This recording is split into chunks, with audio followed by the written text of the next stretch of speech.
আলহামদুলিল্লাহ আসসালাতু আসসালামু আলা রাসূলিল কারীম আম্মা বাদ। প্রিয় শিক্ষার্থীবৃন্দ, আশা করি তোমরা সকলেই ভালো আছো। তো এই সপ্তাহে তোমাদের 3 নাম্বার অ্যাসাইনমেন্ট অর্থাৎ তৃতীয় সপ্তাহের অ্যাসাইনমেন্ট প্রকাশিত হয়েছে। তো আজকে আমি দাখিল সপ্তম শ্রেণীর অ্যাসাইনমেন্ট সম্পর্কে কিছু কথা বলবো। আজকে হলো দাখিল সপ্তম শ্রেণীর এই সপ্তাহে 2টি অ্যাসাইনমেন্ট রয়েছে। একটা হচ্ছে কোরআন মাজিদ ও তাজবিদ, আর হচ্ছে আরবি প্রথম পত্র। তো কোরআন মাজিদ ও তাজবিদ এটা হচ্ছে এই সপ্তাহের 2 নাম্বার অ্যাসাইনমেন্ট। এর আগে একটা অ্যাসাইনমেন্ট হয়েছে। আর আরবি প্রথম হচ্ছে এই সপ্তাহের 1 নাম্বার অ্যাসাইনমেন্ট। তো চলো আজকে আগে আমি আরবি প্রথম পত্র নিয়ে কথা বলি। তো আরবি প্রথম পত্র অ্যাসাইনমেন্টের যে অধ্যায় থেকে তোমরা করতে পারবা, হেল্প নিতে পারবা, সেটা হচ্ছে ফি সাত ইন নাহারি জাফলাং আদ্দার সুসানি, দ্বিতীয় পাঠ। তোমরা দেখতেই পাচ্ছ দ্বিতীয় পাঠ।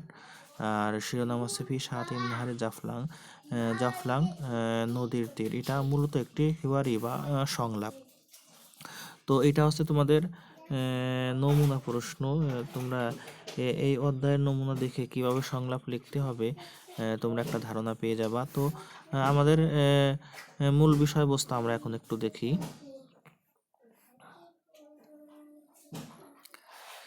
উক্তুব উক্তুব হেওয়ারি বিল আরাবিয়াতি মাল আজনাবি আলা খবরতিজ জিয়ারতি লিমাকানি মানজারি ফি বাংলাদেশ। বাংলাদেশের একটি দর্শনীয় স্থান ভ্রমণের অভিজ্ঞতার আলোকে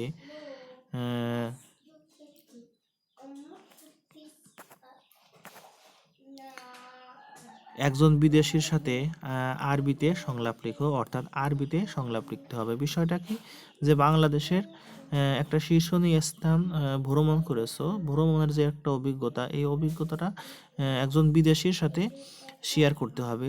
তো আমাদের যে পাঠ্যবইয়ের যে অধ্যায়টা আমাদের তোমাদের সাহায্যের জন্য বা তোমরা নমুনা প্রশ্ন হিসাবে পেতে পারো, সেই অধ্যায় চলো আমরা এখন একটু চলে যাব।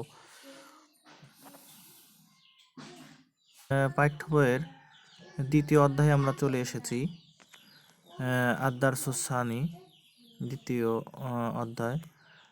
শিরোনাম হচ্ছে ফি সাতিন নাহারি জাফলাং, জাফলাং নদীর তীর।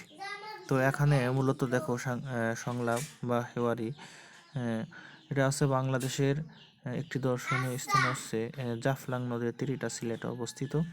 তো যে নমুনা অনুযায়ী তোমাদের অ্যাসাইনমেন্ট লিখতে হবে সেটা হচ্ছে, দেখো, দুইজন ব্যক্তির মধ্যে মূলত আছে সংলাপ হয়ে থাকে। যেমন ওই যে এখানে একজন আছে জন জন এবং খালিদ, জন এবং খালিদ, এই দুইজনের মধ্যকার কথোপকথন।